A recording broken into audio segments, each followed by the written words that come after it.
P-1 day రోజున ఏం చేయాలి అనేది మనం చూసుకుందాం. పోలింగ్ డేకి ముందు రోజు 2 రోజులు పోలింగ్ సిబ్బంది అనేది వర్క్ చేయడం జరుగుతుంది. ఈ పోలింగ్ ఆఫీసర్స్ డిస్ట్రిబ్యూషన్ సెంటర్ దగ్గరికి వెళ్ళి మెటీరియల్ని కలెక్ట్ చేసుకోవాలి. డిస్ట్రిబ్యూషన్ సెంటర్కి ఎన్ని గంటలకి రీచ్ అవ్వాలి, మనం టైం టు టైం ప్రతి ఒక్క అంశాన్ని కూడా క్లియర్గా మనం చెప్పుకుందాం. ఈ విషయాలన్నీ కూడా నేను చేసిన విషయాల్ని ప్రత్యక్షంగా మీ అందరికీ కూడా pin to pin P-1 day రోజు ఏం చేయాలి, ఎలాంటి కార్యక్రమాలు ఉంటాయని ప్రతి ఒక్కటి కూడా షార్ట్గా అండ్ క్లియర్గా అర్థమయ్యే విధంగా చూపించుకుంటూ మీకు వివరిస్తాను. సో ఫస్ట్ డిస్ట్రిబ్యూషన్ సెంటర్లోకి ఎంటర్ అయిన తర్వాత చాలా కౌంటర్స్ని అయితే అరేంజ్ చేసుకొని మెటీరియల్ని డిస్ట్రిబ్యూట్ చేస్తుంటారు.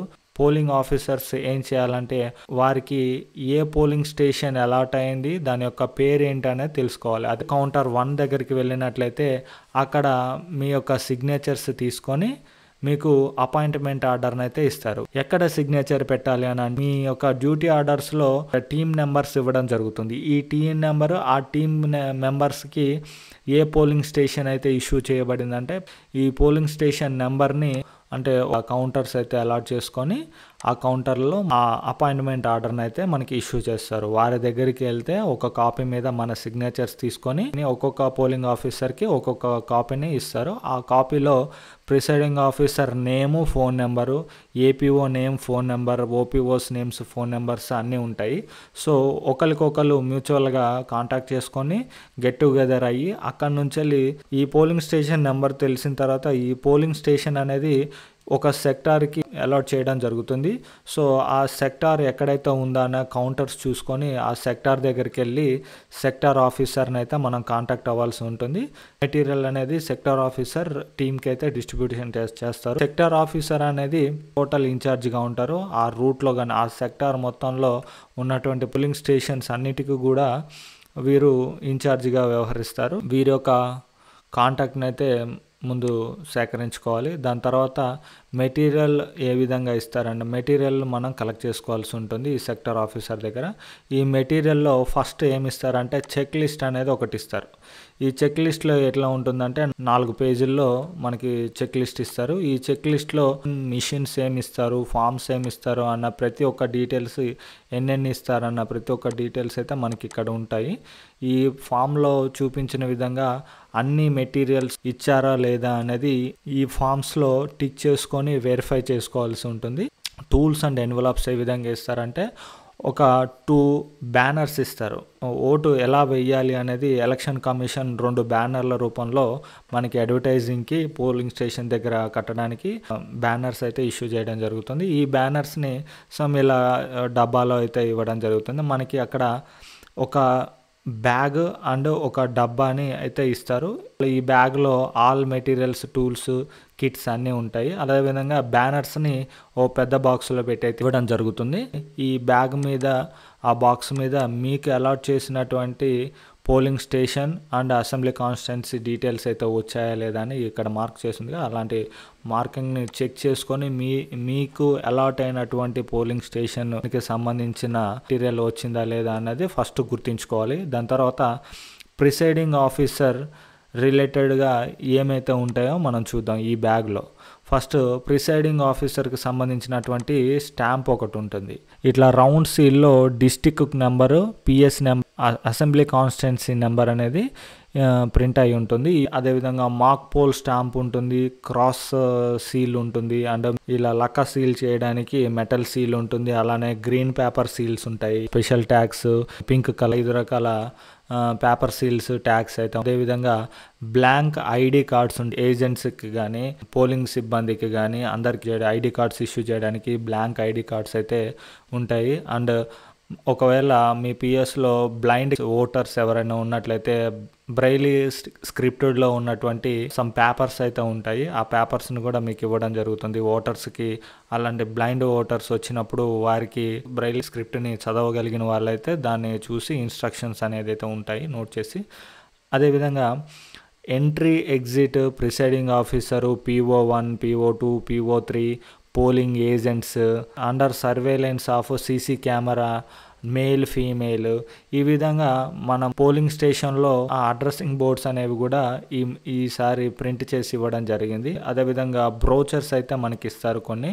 పోలింగ్ స్టేషన్లో గోడలకి ఈ బ్రోచర్ని, అడ్వర్టైజింగ్ బ్రోచర్స్ని అయితే మనకి కొన్ని ఇవ్వడం జరుగుతుంది. అందులో ఫామ్ 7A అంటే క్యాండిడేట్ లిస్ట్, ఒక పేరు, చిరునామా, పార్టీ గుర్తులు అనే సంబంధించి క్యాండిడేట్స్ లిస్ట్ అనేది అయితే ఉంటుంది. ఆ లిస్టుకు సంబంధించిన ఫామ్ని కూడా గోడ మీద అంటించవలసి ఉంటుంది. అదేవిధంగా 13 రకాల ఓటర్ ఐడి కార్డ్స్ని అయితే ఎలక్షన్ కమిషన్ యాక్సెప్ట్ చేస్తుంది. Aadhaar card, smart cards and NREGP card, Indian passports, driving licence, PAN card, official ID cards ఏమన్నా ఉన్నట్లయితే ఈ విధంగా MLA, MP, MLC ID cards, ఇలా 13 రకాల ఐడి కార్డ్స్ని ఎలక్షన్ కమిషన్ అయితే యాక్సెప్ట్ చేస్తుంది. అటువంటి ఆ అడ్వర్టైజింగ్ బ్రోచర్ ఒకటి, హౌ టు ఓట్ అనేటువంటి బ్రోచర్ ఒకటి, ఇంకా పోలింగ్ ఆఫీసర్స్ ఏమి చేయాలి ఏం చేయకూడదు అని తెలిపే ఒక బ్రోచర్ అనేది కూడా మనకి ఇదే బ్యాగ్లో ఒక కిట్ లాగా ఇవ్వడం జరుగుతుంది. ఇదే విధంగా అదర్ టూల్స్ ఇంకేముంటాయి అని అంటే, ఒక స్మాల్ బాక్స్ ఉంటుంది, దాంట్లో పిన్స్ కానీ రకరకాల మెటీరియల్ తోటి ఒక స్మాల్ బాక్స్ని కూడా ఆ బ్యాగ్లో ఇవ్వడం జరిగింది. ఈ విధంగా medium size box and small size box 2 బాక్సులు అయితే ఇవ్వడం జరిగింది. అదేవిధంగా లక్ అని ఇస్తారు, candles, match box and pins, pen set, pencils, sharpener, rubber, gum bottle, stamp pad, indelible ink holder, ఒక క్లాత్, ఓటర్కి ఫింగర్కి మార్క్ చేసేటప్పుడు యూజ్ చేయడానికి ఒక cloth, iron scale and blade, ఒక థ్రెడ్, టేప్ రోల్ ఒకటి, rubbers and other tool kits, ఈ విధంగా టూల్స్ అనేవి అన్ని బాక్సులో అయితే ఇవ్వడం జరుగుతుంది. అదేవిధంగా ఇండిబుల్ ఇంక్ అనేది 2 కానీ అంతకంటే ఎక్కువ కానీ సెట్స్ అయితే ఇస్తారు. అదేవిధంగా ఎన్విలాప్ కవర్స్ కూడా అదే బ్యాగ్లో అయితే ఇష్యూ చేయడం జరిగింది. ఆ బ్యాగ్లో అన్ని ఎన్విలాప్ కవర్స్ని బుక్లెట్స్ చేసి ఇచ్చారు. ఆ బుక్లెట్ ఎలా ఉంటుందంటే ఈ విధంగా బుక్లెట్ ఉంటుంది, అన్ని ఒక బుక్లెట్లోనే స్టిక్ చేసి ఇవ్వడం జరిగింది. మనకి ఇందులో కనిపిస్తున్నటువంటి ప్రతి ఒక్క ఎన్విలాప్ సెట్ ఇస్తాడు. సెట్ 1 ఈవీఎం పేపర్స్ అనేటివి, ఇది పార్లమెంటరీ ఎలక్షన్ అయితే వైట్ కలర్లో ఉంటుంది, స్టేట్ అసెంబ్లీ ఎలక్షన్ అయితే పింక్ కలర్లో ఉంటుంది. ఈ ఎన్విలాప్ సెట్ అనేది ఇవ్వడం జరిగింది. ఇందులో ఏముంటాయంటే account of voter records form 17C and presiding officer report 1, report 2, report 3 అని ఉంటాయి. EVM papers slip or mock poll స్లిప్స్కి సంబంధించి బ్లాక్ ఎన్విలాప్ కవర్ ఒకటి ఉంటుంది. ఈ విధంగా ఇష్యూ చేస్తున్నారో ప్రతి ఒక్క కవర్ ఎన్విలాప్ బుక్లెట్ అయితే ఇవ్వడం జరుగుతుంది. అదేవిధంగా ఫామ్స్ని ఏ విధంగా ఇస్తారంటే, ఫామ్ 17A అనేది ఒక బుక్లెట్, అంటే ఇది ఓటర్ యొక్క సీరియల్ నెంబర్, వారి యొక్క సిగ్నేచర్, వారి ఏ ఐడి కార్డు తీసుకొచ్చారు అనే ఇన్ఫర్మేషన్ని రికార్డ్ చేస్తున్నటువంటి ఫామ్ 17A అనే బుక్లెట్ని ఇస్తారు. ఫామ్ 7A క్యాండిడేట్స్ లిస్ట్ ఇవ్వడం జరుగుతుంది. అట్లనే క్యాండిడేట్స్ సిగ్నేచర్స్తో కూడినటువంటి ఒక లెటర్ కూడా ఇవ్వడం జరుగుతుంది. అందరు క్యాండిడేట్స్ యొక్క సిగ్నేచర్స్ అందులో ఉంటాయి. అలానే non statutory booklet part A అని ఉంటుంది. నాన్ స్టాట్యుటరీ కవర్, ఎల్లో కవర్లో పెట్టాల్సినటువంటి ఫామ్స్ అన్నీ కూడా ఈ బుక్లెట్లోనే, ఫర్ ఎగ్జాంపుల్ విజిటింగ్ సీట్ కానీ, ప్రిసైడింగ్ ఆఫీసర్స్ రిపోర్ట్ 1, 2, 3, 4 అని కానీ, మనం ఇందాక చెప్పాం కదా, ప్రిసైడింగ్ ఆఫీసర్ రిపోర్ట్ 1 అంటే mock poll certificate, presiding officer 2, presiding officer report 3 అని, అలాంటి రిపోర్ట్స్ అన్నట్టు. ఆ విధంగా all materials, presiding officer diary కూడా ఇందులోనే ఉంటుంది. 2 సెట్స్ ఇస్తారు. Presiding officer reports 2 sets. ఇలాగా ప్రతి ఒక్క ఫామ్ బుక్లెట్ A ఉంటుంది, బుక్లెట్ B ఉంటుంది, నాన్ స్టాట్యుటరీ బుక్లెట్ B ఉంటుంది. అదేవిధంగా అదర్ బుక్లెట్స్ అయితే మనకి ఇవ్వడం జరుగుతుంది. ఏదైనా బుక్లెట్ మీకు రాకపోయినట్లయితే సెక్టర్ ఆఫీసర్ని కాంటాక్ట్ అవ్వడం ద్వారా మీకు అందించడం జరుగుతుంది. అదేవిధంగా స్టాట్యుటరీ బుక్లెట్ అనేది అయితే ఉంటుంది. ఇందులో form 17B, form 14 challenged votes and form 14A అంటే ఇది కంపానియన్ ఓటర్స్కి సంబంధించినది, form 17C voter account register అనేది. ఈ విధంగా అన్ని ఫామ్స్ అనేవి కూడా మనకి బుక్లెట్స్ రూపంలోనూ లేదా విడివిడిగా కూడా ఉన్న కొన్ని ఫామ్స్ అయితే ఉంటాయి. ఆ విధంగా అన్ని ఫామ్స్ని మీకు అయితే అక్కడ ఇవ్వడం జరుగుతుంది. అదేవిధంగా ఏఎస్డి లిస్టులు అయితే మనం తీసుకున్నారా లేదా, సిఎస్వి లిస్టులు ఇవన్నీ వచ్చాయా లేదా అనేది ఒకసారి ఈ చెక్ లిస్ట్లో చెక్ చేసుకోవాల్సి ఉంటుంది. ఆల్ మెటీరియల్స్ కలెక్ట్ చేసుకున్న తర్వాత మిషన్స్ కూడా కలెక్ట్ చేసుకోవాల్సి ఉంటుంది. సో ఈ ఎలక్ట్రికల్ ఓటింగ్ మిషన్స్ 3 పార్ట్స్ ఉంటాయని చెప్పుకున్నాగా, control unit, ballot unit and VVPAT units. ఈ 3 యూనిట్స్ని కలెక్ట్ చేసుకున్న తర్వాత ఆ 3 యూనిట్స్ అనేది ఏ విధంగా ఉంటాయి మనం ఇప్పుడు చూద్దాం. అండ్ ఇది కంట్రోల్ యూనిట్. ఈ కంట్రోల్ యూనిట్ మీద ఒక ఐడి నెంబర్ ఉంటుంది, పోలింగ్ స్టేషన్ నెంబర్ ఉంటుంది, అసెంబ్లీ కాన్స్టిట్యూషన్ నెంబర్ ఉంటుంది. ఈ 3 ఈ బాక్స్ మీద నోట్ చేయబడి ఉన్నాయా లేదా అనేది అయితే కంపల్సరీ చెక్ చేసుకోవాలి. కంట్రోల్ యూనిట్ కానీ, బ్యాలెట్ యూనిట్ కానీ, వీవీప్యాట్లు కానీ ఈ విధంగా సీల్డ్ ఇవ్వడం జరుగుతుంది. ప్రిసైడింగ్ ఆఫీసర్ వీటన్నిటి మీద ఉన్నటువంటి సీరియల్ నెంబర్స్ని నోట్ చేసుకోవాల్సి ఉంటుంది. అదేవిధంగా కరెక్ట్గా వచ్చాయా లేదా పోలింగ్ స్టేషన్స్, మీకు అలాట్ చేసిన పోలింగ్ స్టేషన్స్ వచ్చాయా లేదా వేరే వచ్చాయా అనేది చెక్ చేసుకోవాలి. ఇక్కడ ఇంకొక ముఖ్యమైన కార్యక్రమం చేయాల్సి ఉంటుంది. దీంట్లో ఈ బ్యాలెట్ యూనిట్ అండ్ వీవీప్యాట్ని మీరు ఈ డిస్ట్రిబ్యూషన్ సెంటర్ వద్ద అస్సలు ఓపెన్ చేయకూడదు. ఏ విధంగా అయితే సీల్ చేసి ఉన్నాయా లేదా అని ఖచ్చితంగా పరిశీలించుకొని ఏమైనా అవకతవకలు ఉన్నట్లయితే సెక్టార్ ఆఫీసర్కి ఇన్ఫామ్ చేస్తే సరిపోతుంది.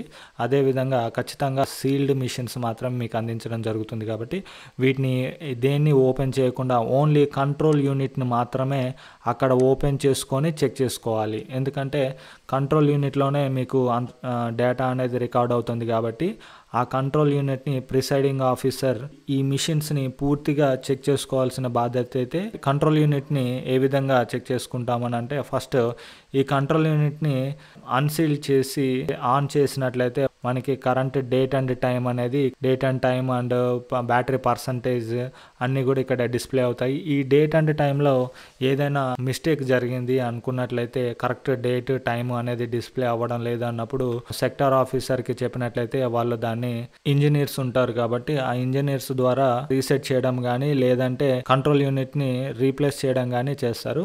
ఈ రీప్లేస్ అనేది ఎప్పుడు చేస్తారంటే ఇమీడియట్గా చేయొచ్చు లేదా మాక్ పోల్కి ముందుగానే చేయొచ్చు. సెక్టార్ ఆఫీస్ దగ్గర ఉన్నటువంటి రిజర్వ్డ్ యూనిట్ ద్వారా మీకైతే దీన్ని రీప్లేస్ చేస్తారు. ఖచ్చితంగా ప్రిసైడింగ్ ఆఫీసర్ చెక్ చేసుకోవాల్సిన ముఖ్యమైన విషయం ఏంటంటే current date and time me control యూనిట్లో డిస్ప్లే అవుతుందా లేదా అన్నది చెక్ చేసుకోవాలి. అలా డిస్ప్లే అవ్వకపోతే అది సరిగా పనిచేయట్లేదు అని అర్థం. Sector officer mock poll time 5:30 ఉంటుందిగా, ఆ టైంలో కానీ లేదా యాక్చువల్ పోల్ ఉంటుందిగా 7 నుంచి 5 వరకు, ఈ టైంలో కానీ ఏ టైంలో అయినా సరే ఈ ఈవీఎం మిషన్ అయినటువంటి కంట్రోల్ యూనిట్, బ్యాలెట్ యూనిట్, వీవీప్యాట్లో ఎక్కడ ప్రాబ్లం వచ్చినా సరే మనకి సెక్టార్ ఆఫీసర్ తన దగ్గర ఉన్నటువంటి రిజర్వ్డ్ యూనిట్ ద్వారా రీప్లేస్ చేయడం అయితే జరుగుతుంది. రీప్లేస్మెంట్ జరిగినప్పుడు ప్రిసైడింగ్ ఆఫీసర్ డైరీలో నోట్ చేసుకోవాలి. మరియు మాక్ పోల్ టైంలో రీప్లేస్ చేసినట్లయితే ప్రిసైడింగ్ ఆఫీసర్ రిపోర్ట్ 4లో నోట్ చేసుకోవాల్సి ఉంటుంది. During the actual poll replace చేసినట్లయితే ప్రిసైడింగ్ ఆఫీసర్ రిపోర్ట్ 5లో నోట్ చేసుకోవాల్సి ఉంటుంది. Part booklet, non statutory booklet part ఏలో చూసినట్లుగా ప్రిసైడింగ్ ఆఫీసర్ 4, 5 అని ఉన్నాయి కదా, ఈ బుక్లెట్లో ఉన్నటువంటి ఫామ్స్ని ఫిల్ చేయవలసి ఉంటుంది ఈ రీప్లేస్మెంట్ జరిగినట్లయితే. అదేవిధంగా ఈ కంట్రోల్ యూనిట్లో బ్యాటరీ లెవెల్స్ హైగా ఉన్నాయా లేదా, ఏమైనా లో బ్యాటరీ ఉందా అన్నది కూడా తప్పకుండా చెక్ చేసుకోవాల్సిన అవసరం ఉంది. ఈ కంట్రోల్ యూనిట్ని మనం అక్కడ చెక్ చేసుకున్న తర్వాత ఇంకొక ముఖ్యమైన విషయం ఏంటంటే, ఈ బ్యాలెట్ యూనిట్స్ అనేది మీకు ఇందాక చెప్పుకున్నాం కదా, బ్యాలెట్ యూనిట్స్ అనేది ఎన్ని సెట్స్ వస్తాయంటే ఒక్కొక్క బ్యాలెట్ యూనిట్లో 16 మంది క్యాండిడేట్స్ లిస్ట్ అయితే అక్కడ డిస్ప్లే చేయడం జరుగుతుంది. అంతకు మించి ఎక్కువ ఉన్నట్లయితే నెంబర్ ఆఫ్ బ్యాలెట్ యూనిట్స్ అనేది అయితే ఇష్యూ చేయడం జరుగుతుంది. వాటిని మీరు వాటి యొక్క నెంబర్స్ను కూడా నోట్ చేసుకోవాల్సి ఉంటుంది. వీవీప్యాట్కి వచ్చినట్లయితే వీవీప్యాట్ని డిస్ట్రిబ్యూషన్ సెంటర్ వద్ద అసలు దాన్ని ఓపెన్ చేయకూడదు. Do not test VVPAT at the time of dispersal and before mock poll at the polling station. ఈ వీవీప్యాట్ని మనకి ఇచ్చినప్పటి నుంచి వెళ్ళి మాక్ పోల్ జరిగేంత వరకు కూడా అసలు వీవీప్యాట్ని మనం టెస్ట్ చేయకూడదు. మనం ఈ VVPAT, control unit and ballot యూనిట్ల యొక్క సీరియల్ నెంబర్స్ని మనం ఖచ్చితంగా వాటి మీద ఉన్నటువంటి polling station number, assembly constitution and వాటి సీల్స్ కరెక్ట్గా ఉన్నాయా and each and every unit యొక్క ఐడి నెంబర్స్ని ఖచ్చితంగా నోట్ చేసుకొని ఉండాలి. ఎందుకంటే ఏదైనా మిషన్ రీప్లేస్ చేయవలసి వచ్చినప్పుడు పాత మిషన్ నెంబర్ ఏంటన్నది మనం presiding officer report 4 and report 5లో మనం నోట్ చేయవలసి ఉంటుంది. కాబట్టి ఖచ్చితంగా వాటిని రికార్డ్ చేసుకోవాల్సి ఉంటుంది. అదేవిధంగా కంపార్ట్మెంట్ బోర్డ్, కార్డు బోర్డ్ అనేది అయితే ఒకటి ఇస్తారు ఈ విధంగా ఫోల్డ్ చేసుకోవడానికి. ఇలా మెటీరియల్ అంతా కలెక్ట్ చేసుకున్న తర్వాత do not use vehicle other than vehicle provided by the returning officer for dispersal. మీరు ఇక్కడ నుంచి మీరు డిస్ట్రిబ్యూషన్ సెంటర్ నుంచి పోలింగ్ స్టేషన్కి వెళ్ళడానికి ఖచ్చితంగా మీకు ఒక రూట్ బస్ అనేది అయితే అలాట్ చేయడం జరుగుతుంది. ఆ బస్సులో తప్పించి ఈ పోలింగ్ ఆఫీసర్స్ వేరే పర్సనల్ వెహికల్స్ ద్వారా పోలింగ్ స్టేషన్స్కి అయితే వెళ్ళకూడదు. మీకు ఇచ్చిన మెటీరియల్ని ఖచ్చితంగా రిటర్నింగ్ ఆఫీసర్ ఏ వెహికల్ అయితే అలాట్ చేస్తారో ఆ వెహికల్లో మాత్రమే సెక్యూరిటీ ద్వారా మీరు మీ పోలింగ్ స్టేషన్స్కి మూవ్ అవ్వాల్సి అయితే ఉంటుంది. అయితే బిఫోర్ 4 PM కల్లా పోలింగ్ స్టేషన్స్కి అయితే మూవ్ అవ్వాలి. మీకు ఫుడ్ అనేది డిస్ట్రిబ్యూషన్ సెంటర్ దగ్గర బ్రేక్ఫాస్ట్ అండ్ లంచ్ అనేది అరేంజ్ చేస్తారు. లంచ్ అయిన తర్వాత మీకు అక్కడ మీరు తీసుకున్న మీకు వచ్చిన మెటీరియల్ అన్నీ చెక్ చేసుకొని ఈ బస్సు ద్వారా బిఫోర్ 4 కల్లా మీరు పోలింగ్ స్టేషన్కి రీచ్ అయినట్లయితే మీకున్న టైము పోలింగ్ స్టేషన్ దగ్గర కొంత P-1 డేలో కొన్ని అరేంజ్మెంట్స్ చేసుకోవాల్సి ఉంటుంది. అవి ఏ విధంగా ఉంటాయి అని అంటే, ఫస్ట్ మనం వెళ్ళగానే ప్రిసైడింగ్ ఆఫీసర్ ఏం చేయాలంటే బిఫోర్ 4కి మనం రీచ్ అయిన తర్వాత ఫస్ట్ ఓటు వేయడానికి వచ్చిన ఓటర్స్ నిలబడడానికి మేలు ఫీమేలు అండ్ ఏజ్డ్ పర్సన్స్ కోసం సపరేట్ క్యూ లైన్స్ అనేది ఏర్పాటు చేయడానికి తగినంత స్పేస్ ఉందా లేదా అని చెక్ చేసుకోవాలి. అదేవిధంగా ఓటర్స్ యొక్క ఎంట్రీ ఎగ్జిట్ అనేది సపరేట్గా పోలింగ్ స్టేషన్కి ఎంట్రీ ఒకవైపు ఎగ్జిట్ ఒకవైపు ఉందా లేదా అది ఖచ్చితంగా వేరువేరుగా ఉండే విధంగా అరేంజ్మెంట్స్ అయితే చేసుకోవాలి. ఒక విధంగా సింగిల్ డోరే ఉన్నట్లయితే ఆ సింగిల్ డోర్కి సెంటర్లో ఒక కర్రని పెట్టినట్లయితే ఇది మన టెంపుల్స్లలో కూడా చూస్తూ ఉంటాము. అది మధ్యలో కర్ర ఒకటి అరేంజ్ చేసుకోవడం వల్ల ఎంట్రన్స్ అండ్ ఎగ్జిట్ రూట్ని సపరేట్ చేసుకోవాలి. పోలింగ్ స్టేషన్ పరిధిలో ఎలాంటి అడ్వర్టైజింగ్స్ పార్టీకి సంబంధించినటువంటి కానీ ఏ విధమైనటువంటి అడ్వర్టైజింగ్స్ ఉండకుండా ప్రతి ఒక్క అడ్వర్టైజింగ్ పేపర్స్ని రిమూవ్ చేయవలసి ఉంటుంది. అదేవిధంగా పోలింగ్ స్టేషన్లో బూత్లో కూడా ఎటువంటి ఫొటోస్ కానీ ఎటువంటి స్టిక్కర్స్ కానీ పొలిటికల్ అడ్వర్టైజింగ్స్ కానీ ఏది లేకుండా చూసుకోవాలి. అదేవిధంగా పోలింగ్ స్టేషన్స్లో చుట్టుపక్కల ఎలాంటి ఫైర్ అంటే మంటలు పెట్టడం కానీ వంటలు చేసుకోవడం కానీ ఇలాంటి ఎటువంటి కార్యక్రమాలు లేకుండా చూసుకోవాలి. అదేవిధంగా ఏజెంట్స్ నుంచి అపాయింట్మెంట్స్ తీసుకోవాల్సి ఉంటుంది. ఈ మనకి ఇచ్చినటువంటి బ్రౌచర్స్ ఏదైతే ఉన్నాయో ఆ బ్రౌచర్స్ అన్నిటిని కూడా గోడలకి అంటించుకోవాలి. పోలింగ్ స్టేషన్ దగ్గర ఏ విధమైనటువంటి అరేంజ్మెంట్స్ ఉండాలి, ఎంట్రన్స్ ఎక్కడి నుంచి రావాలి, అదేవిధంగా పోలింగ్ ఏజెంట్స్ ఎక్కడ కూర్చోవాలి, polling officers PO1 PO2 PO3 ఎక్కడ కూర్చోవాలి వరుసగా కూర్చునే విధంగా కానీ, బ్యాలెట్ యూనిట్ని హై అండ్ వోల్టేజ్ ఉన్నటువంటి బల్బ్స్ రెడ్ లైట్స్ ఉంటాయి కదా అలాంటి రెడ్ లైట్స్ వెలిగే దగ్గర కానీ కిటికీలు తలుపుల దగ్గర కానీ బ్యాలెట్ యూనిట్ని ఖచ్చితంగా ఉంచకూడదు. ఆ రెడ్ లైట్ వల్ల బ్యాలెట్ యూనిట్లో ఉన్నటువంటి ఇండికేషన్స్ గ్రీన్ లైట్స్ కానీ VVPAT వచ్చే స్లిప్స్ కానీ ఇలాంటి ఇండికేషన్స్ కనిపించకపోవచ్చు. కాబట్టి అలాంటి అంటే కిటికీని క్లోజ్ చేసుకొని అరేంజ్ చేసుకోవచ్చు, కానీ కిటికీని ఓపెన్ చేయడానికి కానీ దాన్ని డ్యామేజ్ చేయడానికి అవకాశం ఉండే విధంగా కానీ లేని ప్లేసులలో మీరు ఏ లొకేషన్స్లో మీ యొక్క టీం అనేది కూర్చోవాలి, ఎక్కడెక్కడ అరేంజ్ చేసుకోవాలన్న అరేంజ్మెంట్స్ కూడా మీరు చేసుకోవాల్సి ఉంటుంది. అది దీన్నే సెటపింగ్ అంటాం. ఇప్పుడు ఇలా చూసుకున్నట్లయితే ఎంట్రన్స్ ఒకటి ఉండాలి, ఎగ్జిట్ ఖచ్చితంగా ఒకటి ఉండాలి. లేదు ఈ రెండు ఒకటే ఉన్నట్లయితే ఈ రెండింటి మధ్య ఒక కర్ర ద్వారా సపరేట్ చేస్తూ ఎంట్రన్స్ ఎగ్జిట్ అనేది ఉంచాలి. ఈ ఎంట్రన్స్లోకి రావడానికి మేల్ లైను ఫీమేల్ లైను వేరు లైన్స్ అయితే ఉండాలి.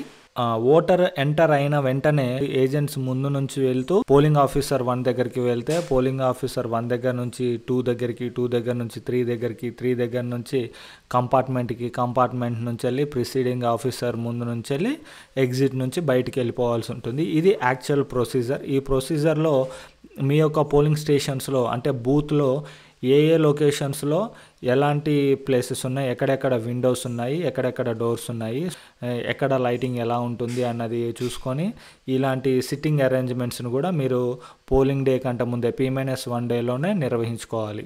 అడ్రసింగ్ బోర్డ్స్ని ఏది entrance and exit, presiding officer, under surveillance of CC cameras అనే బ్రౌచర్స్ మనకి ఇచ్చారు. కాబట్టి అలా మొబైల్ ప్రొహిబిటెడ్ అనే బోర్డ్స్ని ఇలాంటి బోర్డ్స్ని దగ్గర ఏ లొకేషన్ ఎవరెవరు ఏ ఆఫీసర్ అని తెలియడం కోసం వారి అడ్రస్ బోర్డ్స్ని ప్రతి ఒక్క టేబుల్ దగ్గర నోటీస్ చేయవలసి ఉంటుంది. అదేవిధంగా బ్యానర్స్ ఇవ్వడం జరిగింది కదా, ఓటర్ ఏ విధంగా ఓటు వేయాలని ఎలక్షన్ కమిషన్ ఇచ్చినటువంటి ఇన్స్ట్రక్షన్స్తో కూడినటువంటి బ్యానర్స్ని ఓటర్స్ అందరూ చూసే విధంగా స్టిక్ చేయవలసి ఉంటుంది. అది P-1 డేలోనే పూర్తిగా నిర్వహించుకోవాలి. అదేవిధంగా ఎంట్రన్స్ ఎగ్జిట్ డోర్స్ని ఇట్లా సపరేట్ చేసుకోవాలి. మీకు ఎలాంటి అవకాశం ఉంటే అలా కరెంట్తో కానీ దేంతో కానీ ఎంట్రన్స్ ఎగ్జిట్ వేరువేరుగా ఉండే విధంగా వారికి మధ్య గ్యాప్ ఉండే విధంగా చూసుకోవాలి. ఎంట్రన్స్ డోర్ చూసుకోవాలి. మనం చెప్పుకున్నట్లుగా పోలింగ్ ఏజెంట్స్ ఎక్కడ కూర్చోవాలో చూసుకోవాలి.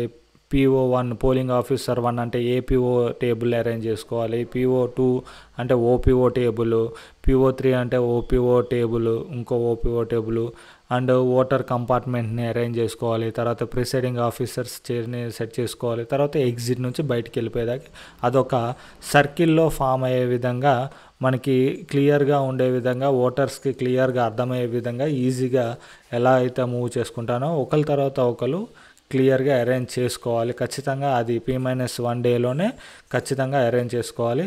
అదేవిధంగా పోలింగ్ ఆఫీసర్ 1కి సంబంధించినట్టు కొన్ని వర్క్స్ ఉంటాయి. ఎవరెవరి వర్క్ ఏ విధంగా ఉంటుందో మనం ఇప్పుడు చూద్దాం. వారి డ్యూటీస్. పోలింగ్ ఆఫీసర్ 1 అంటే APO యొక్క డ్యూటీ ఏముంటుంది అని అంటే ఆ ఓటర్ యొక్క ఐడెంటిఫికేషన్ని చూస్తారు. ఐడెంటిఫికేషన్ చేయాలి. ఆ ఓటరు ఖచ్చితమైన ఓటరా కాదా అని ఐడెంటిఫై చేసి ఎలక్టోరల్ రోల్స్లో మార్క్డ్ కాపీ అన్నాం కదా, మేల్కి అయితే క్రాస్ లైన్, ఫీమేల్ అయితే క్రాస్ అండ్ టిక్, ట్రాన్స్జెండర్ అయితే క్రాస్ అండ్ స్టార్ అని పెట్టుకుంటాం కదా. ఇలాంటి మార్కింగ్ చేస్తూ ఎవ్రీ 2 అవర్స్కి కూడా రిటర్నింగ్ ఆఫీసర్కి ఎన్ని ఓట్స్ పోల్ అయ్యాయని రిపోర్ట్ని పంపాల్సి ఉంటుంది. కాబట్టి ఆ రిపోర్ట్స్ని నోట్ చేయడం కోసం పోలింగ్ స్టేషన్లో ఎంతమంది ఓటర్స్ ఉన్నారో, మేల్ ఫీమేల్ ఎంతమంది ఉన్నారో అనేది మీ ఎన్రోల్మెంట్ కాపీలో అయితే నోట్ చేయడం జరిగి ఉంటుంది. కాబట్టి దాని ప్రకారంగా మీరు 1, 2, 3 సీరియల్ నెంబర్స్ని ఇట్లాగా ఎవ్రీ అవర్ రిపోర్ట్ని సాఫ్ట్ కాపీని చేసుకొని దీన్ని ప్రింట్ చేసుకొని తీసుకొచ్చుకోవాల్సి ఉంటుంది. అది ఇలా చేయడం వల్ల మనం ఎవ్రీ టైము స్పీడ్గా రిపోర్ట్ ఇవ్వడానికైతే మనకి అవకాశం కలుగుతుంది. కాబట్టి ఖచ్చితంగా మెయిల్, ఫీమేల్ అండ్ ట్రాన్స్జెండర్స్కి ముగ్గురికి సపరేట్గా పోలింగ్ ఆఫీసర్ 1 తన దగ్గర ఉంచుకోవాల్సి ఉంటుంది.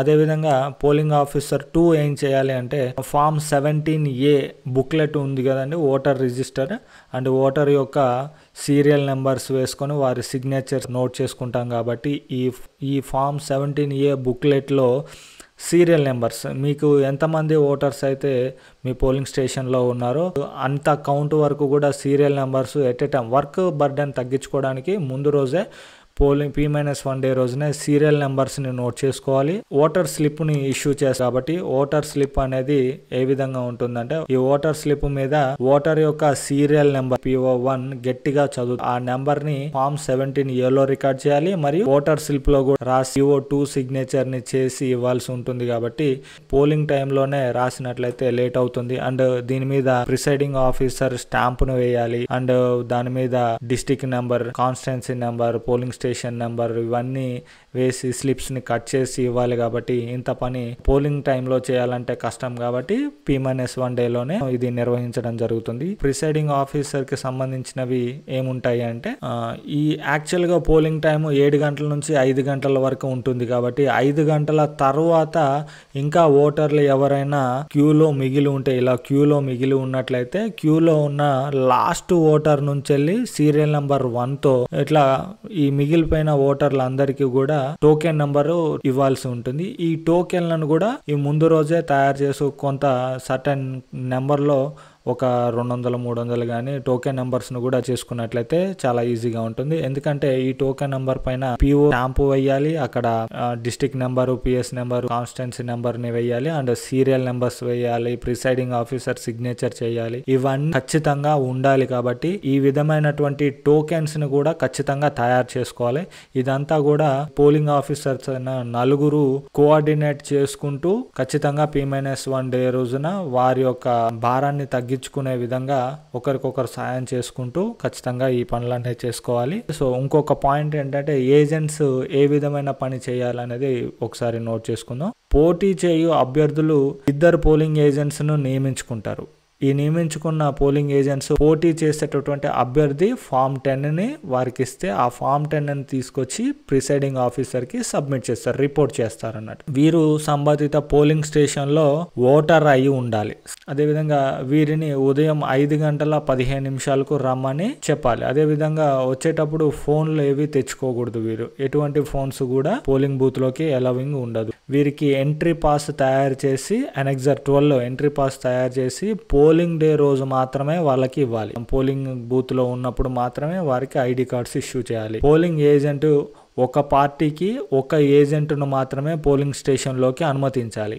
యాక్చువల్గా ఏ ఎన్నికలైనా కానీ ఒక అసెంబ్లీ కాన్స్టిట్యున్సీలో ఒక పార్టీకి తరపున ఒక అభ్యర్థి మాత్రమే పోటీ చేయడం జరుగుతుంది. కాబట్టి ఆ పోటీ చేసిన అభ్యర్థి అంటే ఆ పార్టీకి చెందినటువంటి అభ్యర్థి ఇద్దరు పోలింగ్ ఏజెంట్స్ని అలాట్ చేసుకోవచ్చు. ఎందుకంటే ఒకరు ఎమర్జెన్సీ మీద బయటికి వెళ్ళినప్పుడు ఇంకొకరు వచ్చి కూర్చోవడానికి ఇద్దరికి ఐడి కార్డ్స్ ఇష్యూ చేయాలి. కానీ ఎట్ ఏ టైం మాత్రం పోలింగ్ స్టేషన్లో ఒక పార్టీ తరపు నుంచి ఒక అభ్యర్థి మాత్రమే పోలింగ్ స్టేషన్లో కూర్చోడానికి అనుమతించాలి. పోలింగ్ ఏజెంట్ బయటికి వెళ్ళవలసి వచ్చినప్పుడు మూమెంట్ షీట్ అనేది అనెక్సర్ 11లో ప్రిసైడింగ్ ఆఫీసర్ నోట్ చేయవలసి ఉంటుంది. అలాగే అతను మార్క్డ్ కాపీని బయటికి తీసుకువెళ్లకుండా చూడాలి. ఎందుకంటే తన దగ్గర కూడా ఒక మార్క్డ్ కాపీ ఉంటుంది. ఎవరెవరు పోలింగ్ కి వచ్చి వేశారు, ఎవరెవరు వేయలేదు అని వారు కూడా నోట్ చేసుకుంటారు. కాబట్టి ఆ పోలింగ్ కాపీ బయటికి వెళ్ళినట్లయితే ఓటు వేయని వాళ్ళని మ్యానిపులేట్ చేసే అవకాశం ఉంటుంది. కాబట్టి దాన్ని బయటికి ఎట్టి పరిస్థితుల్లోనూ పంపకూడదు. ఓన్లీ పోలింగ్ ఏజెంట్ను మాత్రమే బయటికి పంపొచ్చు. కానీ 3 గంటల తర్వాత ఎటువంటి ఏజెంట్ను కూడా బయటికి పంపకూడదు. ఎందుకంటే ఆ టైంలోనే బయటికి వెళ్తే ఎక్కువ మ్యానిపులేషన్స్ జరుగుతాయి, ఎక్కువ గొడవలు ఇష్యూలు జరుగుతూ ఉంటాయి. కాబట్టి ఆ టైంలో ఏజెంట్స్ని బయటికి పంపకూడదు. ఇంకొక పాయింట్ ఏంటంటే ఆ టైం తర్వాత పోలింగ్ ఎండ్ వస్తుంది. కాబట్టి ఆ టైంలో ఎటువంటి ఏజెంట్స్ లేనట్లయితే పోలింగ్ని క్లోజ్ చేసే సమయంలో కానీ, polling closing form presiding officer డిక్లరేషన్లో కానీ, పోలింగ్ మిషన్స్ని క్లోజ్ చేసేటప్పుడు వాటిని రిమూవ్ చేసి సీల్ చేసేటప్పుడు కూడా ఏజెంట్స్ తప్పకుండా ఉండాలి. కాబట్టి ఖచ్చితంగా ఏజెంట్స్ని బయటికి అయితే పంపకూడదు. ఎన్విలాప్ కవర్స్ ఉన్నాయి కదా, ఈ ఎన్విలాప్ కవర్స్ మీద కూడా ఈ విధంగా presiding officer seals and assembly constitution number, names వగేరా డీటెయిల్స్ అన్నీ ఫిల్ చేసి పెట్టుకొని ఉండాలి ముందే. అండ్ ఇట్లా ఫిల్ చేసి పెట్టుకొని అన్ని క్లియర్గా పోలింగ్ డే రోజున ఎటువంటి రాసే పనులు ఎక్కువగా లేకుండా పోలింగ్ డే రోజున రాసే పనులన్నీ కూడా ఈజీ అవ్వడానికి ముందుగానే చేసుకొని ఉంచాలి. ఈ పనులన్నీ అయిపోయిన తర్వాత మీరు డిన్నర్ చేసి రెస్ట్ తీసుకోవచ్చు. ఎందుకంటే ఈ పోలింగ్ డేలో ఇలాంటి కార్యక్రమాలు నిర్వహించాలంటే చాలా టైం టేకింగ్ పని. కాబట్టి అప్పుడు ఏ టైంలో ఓటర్స్ ఎక్కువ మంది వస్తారో తక్కువ మంది వస్తారో తెలీదు. ఆ తాకిని తట్టుకోవాలని అంటే ముందుగానే ఈ పనులన్నీ కూడా క్లియర్ చేసుకొని ఉండాలి. అదేవిధంగా పోలింగ్ ఆఫీసర్స్ ఎటువంటి పొలిటికల్ పార్టీస్ వారు కానీ, లోకల్ పార్టీ పీపుల్ ద్వారా కానీ ఎటువంటి ఆశ్రయాన్ని పొందకుండా మీకు అలాట్ చేసినటువంటి పోలింగ్ స్టేషన్ పరిధిలో అంటే ఖచ్చితంగా పోలింగ్ ఆఫీసర్స్ పోలింగ్ బూత్ని వదిలి బయటికి వెళ్ళకూడదు. ఖచ్చితంగా పోలింగ్ స్టేషన్లో ఉండాలన్నది అది నియమం. సో ఈ విధంగా P-1 డే రోజున ఏమేం చెయ్యాలి అని మనం అయితే క్షుణ్ణంగా తెలుసుకున్నాం. అదేవిధంగా పోలింగ్ డే రోజున ఏమేం చేయాలి అని అంటే